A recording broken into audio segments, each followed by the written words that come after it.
Hello, everybody. Chris Hislop from the Montana World Affairs Council. Here's another episode of What, So What, Now What, the International Affairs program that connects you with an expert on the issue of the day, and lickety-split, you become the expert. Today, we've got our friend and colleague, Tiff Roberts, with us to talk a little bit about the Olympics in China. Tiff is an award-winning writer and speaker on China, now serving as a senior fellow at the Atlantic Council Asia Security Initiative, a fellow at the Marine and Mike Mansfield Center, and an adjunct instructor at political science at the University of Montana. Previously, Tiff was China Bureau Chief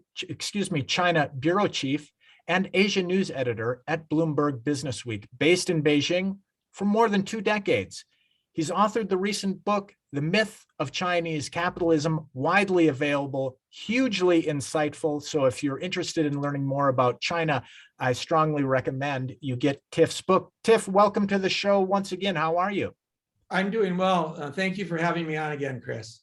Tiff, we're on the eve of the opening ceremony of the Beijing Winter Olympics, and we're getting all kinds of interesting news. It is, of course, a huge event for China and for the world. Leading the news coming out of that is the world's largest COVID bubble for participants and athletes. It's quite a story, Tiff. Could you zero us in a little bit about what's going on? Yeah, well, as you know, it will open tomorrow, February 4th. It will last for about 2.5 weeks. It's being held largely in Beijing, which is a massive city, 20 million people, and the Winter Olympics. So we've got, I believe there are 109 events in 7 major sports. You know them: skiing, skating, ice hockey, bobsleigh, and so on. I should note this is round number 2 for China, and I was there for the Summer Olympics, which Beijing also was held in Beijing in 2008. So, Tiff, for this Olympics, here we have a pandemic, and so Chinese authorities and the Olympic Committee have put in a most extraordinary COVID bubble. Now, we know that that's happening, but we're wondering, what does this mean? Why does this matter? What's going on beyond the headlines? Yeah, well, first of all, it is the most ambitious quarantine ever carried out in history.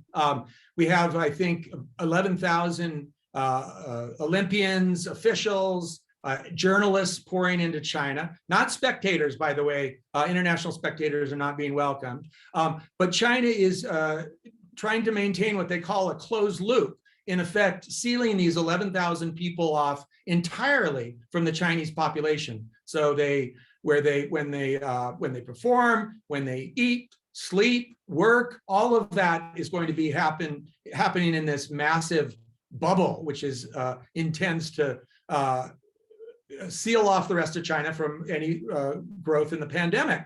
I should note that it's already flipping a little bit. We see Omicron already within the Olympic bubble, actually, with a number of the people that have come to China.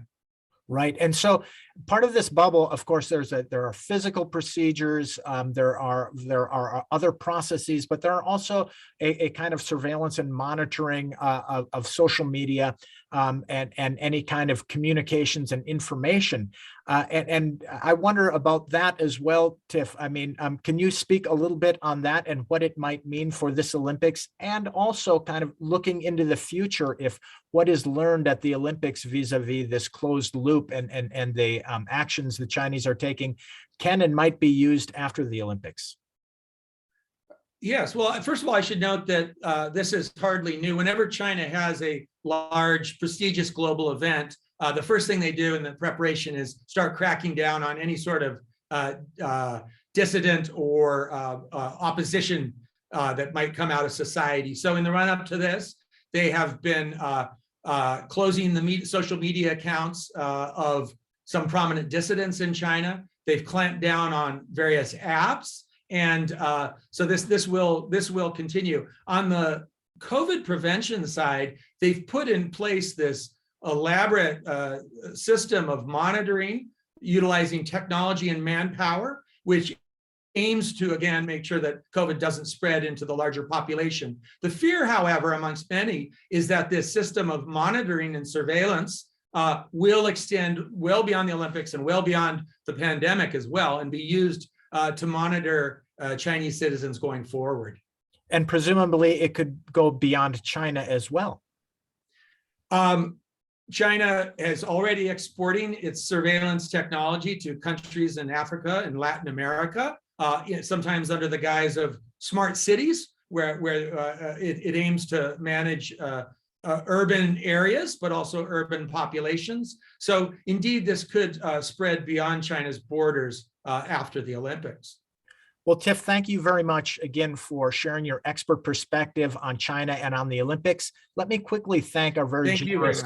I'll thank our generous sponsors quickly, the Dennis and Phyllis Washington Foundation, Allegiance, and Stockman Bank. Thank you to the viewers who are watching this on Facebook and YouTube. Once again, Tiff Roberts, China expert, author of The Myth of Chinese Capitalism, widely available. Please check it out. Tiff, thank you again for joining us. Be well. Thank you, and bye-bye.